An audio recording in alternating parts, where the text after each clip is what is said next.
Throughout history, many people of color were discriminated against due to the complexion of their skin.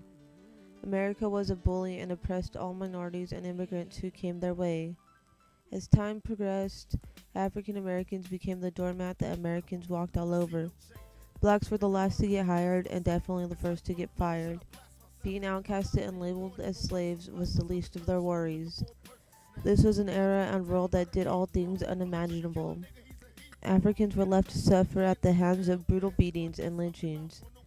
Many didn't have the right to vote, and most suffered at the plantations they worked for. What America needed was change, a hero to rise in the demise of the African race. Two women that would come forth and call for action to fight against the prevailing forces keeping the black community down was Miss Fannie Lou Hamer and Miss Ella Baker.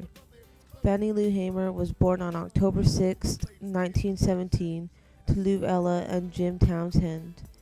As the youngest of 20 siblings, she was the granddaughter of slaves and grew up in a family of sharecroppers, something not too different from slavery. Miss Hamer wasn't living much of a different life from any other typical black during this time period until her life changed in the summer of 1962. It was late August when Mr. James Bevel of the Southern Christian Leadership Conference called along with the other African and white activists in the civil rights movement for a mass meeting in the town of Rouville. This was the meeting that opened Miss Hamer's eyes. She realized that people of the black community had a constitutional right to vote and that no one had the right to strip that from their hands.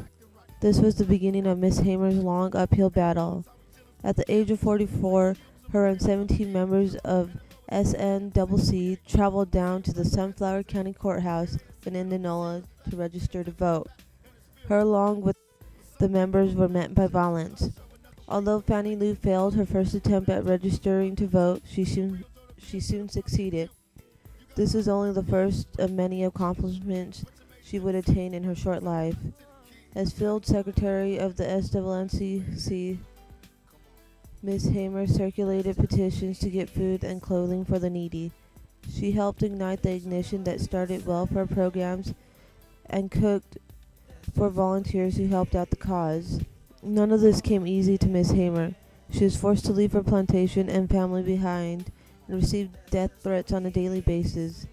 As a strong woman she is, Fannie Lou took those threats and turned them into motivation. She co-founded the Mississippi Freedom Democratic Party and challenged the delegation of the state. She strove for equality and stopped at nothing less.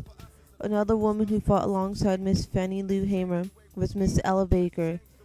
Miss Baker was born on December 13, 1903, in Norfolk, Virginia. She studied at Shaw University, where she constantly challenged unfair policies at the school. After graduating school at the top of her class, Ella was more than prepared to fight against the oppressing forces and joined the Young Negroes Cooperative League. There she fought for black equality and economic power. She was also involved in several other women's organizations at the time, and ultimately landed a spot as the field secretary of the NAACP, and co-founded organizations that fought against Jim Crow laws. She worked with Dr. King in the Southern Christian Leadership Conference and ran a voter registration campaign known as the Crusade for Citizenship. She was determined to get the African population to vote and believed it to be the key to freedom. Miss Ella Baker and Fannie Lou Hamer were the two of the most courageous civil rights leaders of the decade. They were the foremost advocates to civil rights in the United States. Without their guidance, the black community wouldn't have been as successful as they were in gaining recognition. It is because of their direct action and nonviolent movements of these two women, along with the other leaders, the African American community was finally able to start being seen as a human being rather than a disgrace to the country.